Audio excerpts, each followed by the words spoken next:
So we're here for the Startup Hub, and today we're here to talk about flexible working in the world of startups and how that compares with flexible working in the world of corporates. So to help me with that discussion, I welcome Helen Watson, who's a part-time HR director from an organisation called People Puzzles. Hi, Helen.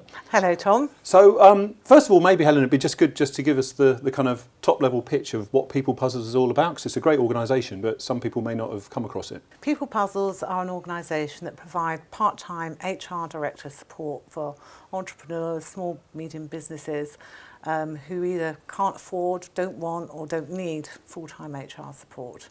And that's in a nutshell what we do. We go in and assist really to make it to help business grow and to be great places to work. The world of flexible working, Helen, I mean, the latest reports I've seen, I saw an interesting report from Citrix just recently, and the kind of people who replied to that and responded to that, quite a high percentage of them felt that flexible working enabled them to be more productive. I mean, they would say that, wouldn't they? It's yes. the kind of thing. It's what we always say in Cisco, because we've always had flexible working going for quite a while. Yes. But they also feel that it engenders quite a trust culture Yes. in the organisation, because people feel they're trusted to do work and actually focus on the outcomes.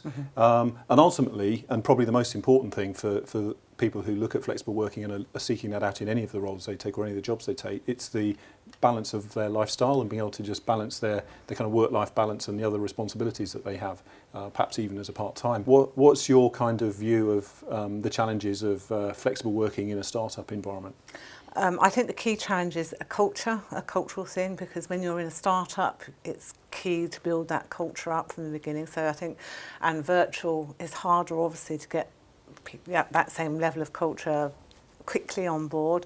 I think the other key challenge is resources. Often in a startup you're quite scarce on your resource side, and therefore it might be harder to bring that sort of flexibility in. So I think culture and that is one of the key things. One of the challenges, Helen, that I mean, whether you're a corporate or indeed a startup, but I think particularly when you're a startup organisation, that you face when you're in this world of flexible working and many of your staff not based, say, in the hub of where your office is the whole area of performance management.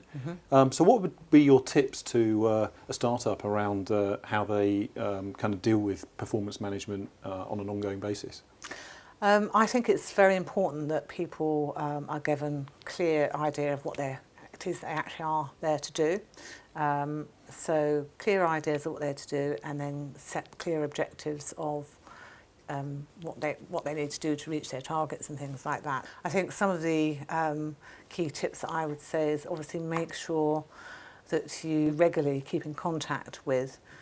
So maybe you're in a disparate workforce, you know, with people geographically located in different areas.